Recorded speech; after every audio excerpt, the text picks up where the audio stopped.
سلام بچه ها، من یه بسته از شین برام رسیده.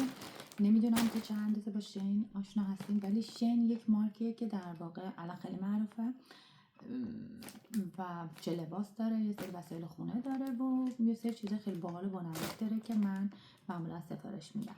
حالا بعدا هم بهتون یه نشون میدم که چجوری میشه سفارش داد و چجوری ثبت سفارش میکنیم تو شین و اینا، ولی متاسفانه ایران نمیشه ثبت سفارش کرد، چون شما نیاز داریم به کردیت کارت یا پیپال یا از اینجور چیزا تا بتونیم پرداخت کنیم. میریم با هم وسایل کنیم ببینیم چیه گرفتیم.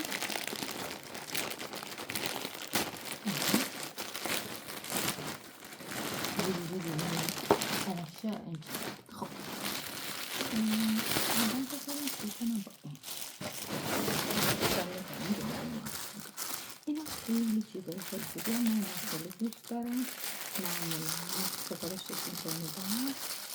ببینید تو بسته های خیلی هستش و خیلی خیلی چیز خوبه. اینجوری شما میبینید نکنید در پوشه، در واقع شما در پوشه روی چیز میذاریم. میبینید چقدر باحاله، خیلی چیزای کاربردی خوبه. من خودم اینها رو زیاد سفارش میدم. اینجا هم روش نگاه کنید نوشته سخته. چیز بعدی که سفارش دادم یه سری هم دستکش میخواستم. دستکش های با مصرف توی چین هم نکنید. این چون اساس زیاد میاد خب خیلی چیزه. من هم نمیدونستم کیفیتش چیه. کیفیتش متوسط، نمیتونم بگم خیلی خوبه خیلی بد. این از این چیزی دیگه که خریده بودم ایناست. نگاه کنید اینا قابای موبایلن و قیمت همین توی من وقتی میخرم از فروشگاه مثل فیندیک که مثلا میاره، اول از همه که از من هزینه حمل و نقل میگیره که خیلی زیاده، دومی که خیلی گرونه. فکر میکنین اینو چرا خریدم؟ حدس بزنین به هم بگین که اینو چرا خریدم. جوابشو تو کامنت ها برام بنویسید که فکر میکنین قیمت این چنده. من فقط یه مثال بهتون میگم که قیمتش توی فیندیک که یه سایتی که معمولا ازش سفارش میدم حدوداً 130-140 کرون به بالا. خب این هم یه چیز خیلی خوبیه که میشه خرید. اما یه چیز خیلی خوبه دیگه این تیشرت هست. نمیدونم جنسش چجوریه ولی اینو برای همسرم گرفتم. نمیدونم بعد خودش بگه که خوبه یا نه، ولی اینجوریه. ببینیم امیدوارم که خوب باشه. بریم چیز بعدی که گرفتم. یه سری از این چیزا برای بسته‌بندی های توی کمد لازم داشتم. بهش میگم تقسیم کننده. نگاه کنید چه باحاله. اینو میبندم پشتشو. تو 3 سایز مختلف گرفتم. ببینید اینجا شما میتونید لباسای زیر و ایناتون رو بذارید. خب فعلا من نمیخوام این ازش استفاده کنم و میبندمش. 3 تا سایز مختلف گرفتم و فکر میکنم که البته نگاه کن مثلا این برای جورابه، خیلی باحاله. این برای جورابه و لباس زیر بود و این هم هست تازه مثلا برای لباس زیر زن. اینو من این 3 تا رو با هم 99 کرون سفارش دادم. وسیله بعدی این خیلی باحاله. اگه کار کنه این خیلی چیز باحاله گرفتم. توی تبلیغش توی مثلا موقعی که داشتم سفارش میدم خیلی باحال بود. باهاش کباب کوبیده میشه زد. نمیدونم چیز جالبی باشه یا نه، ولی میگه کباب رو اینجا میذارین، گوشت رو اینجا بخوابین میزنین، اینجا هم شما سیخو میزنین و میزنین. امتحان کردن بهتون نشون میدم.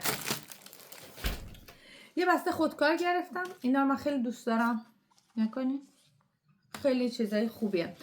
برای این فکر میکنم هولوهاش 20 کرون یا 15 کرون هزینه کردم. شما فکر کنید من اینو اگه بخوام از خود سوئد سفارش بدم همینو با 150-200 کرون بخرم، ولی از چین من خیلی ارزان‌تر میخرم. خب یه سری دیگه لباس همونطور که گفتم شین لباس هم داره.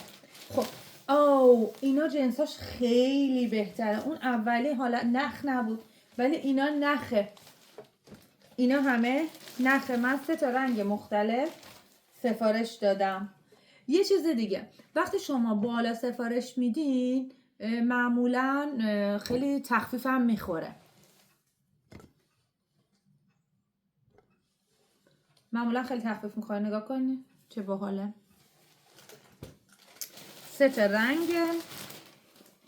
نه جنسش هم نخه. این جنسش نخه. اون اولی که بهتون نشون دادم این نکنه این جنسش بیشتر مثل جنس لباس ورزشی و ایناست. یه خورده حالت نایلون مانند داره. خب اینی که جنس نایلون مانند داشت بهتون نشون دادم. قیمت این فکر میکنم 89 کرون. اون ستار 179 کرون خریدم. خب بازم مونده. این خیلی باحاله. اینم خیلی دوست دارم. نگاه کنید.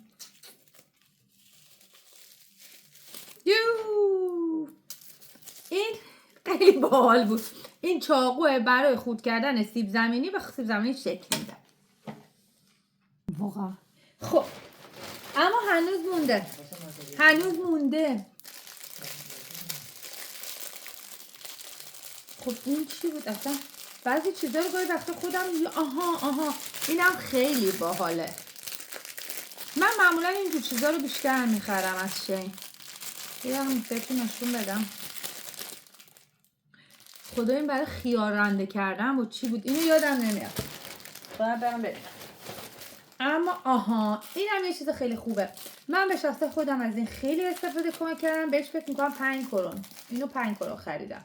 این مثلا تا قابلمه‌تون که میسوزه و اینا از این میشه استفاده کنید. این سنباده میمونه ولی واقعیتش اینه که برخلاف اون چیزی که فکر میکنیم فقط سوختگی رو از بین میبره. یه ذره آب میزنی باز میکنه. دیگه یه دونه هم برای خودم اینو خریدم.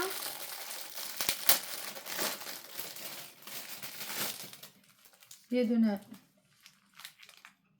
کمربند و ببینم دیگه چی خریدم. یه دونه هم اینو خریدم که خیلی مطمئن نیستم که دوستش داشته باشم ولی خب بازم گرفتم. معمولا بعضی چیزاش بد نیست. گفتم یه دونه کت زمستونی داشته باشم. نظرتون چیه به نظرتون؟ من خودم وقتی اینو دیدم توی چیز خیلی خوشم اومد از این قیمتش شد 179 کرون فکر کنم. یه 279 کرون یادم نیست. ولی در هر صورت اگه میخوایم بدونین جنسش چجوریه، یه خورده جنسش گرمه و برای من اینجا چون زمستون سرده این خیلی جنس خوبی داره. این بود از آنباکسینگ من. اینو یادم نمیاد واقعا چی بود. یه بار دیگه بهتون نشون میدم. یه دونه چاقو بود. یه دونه از اینا بود.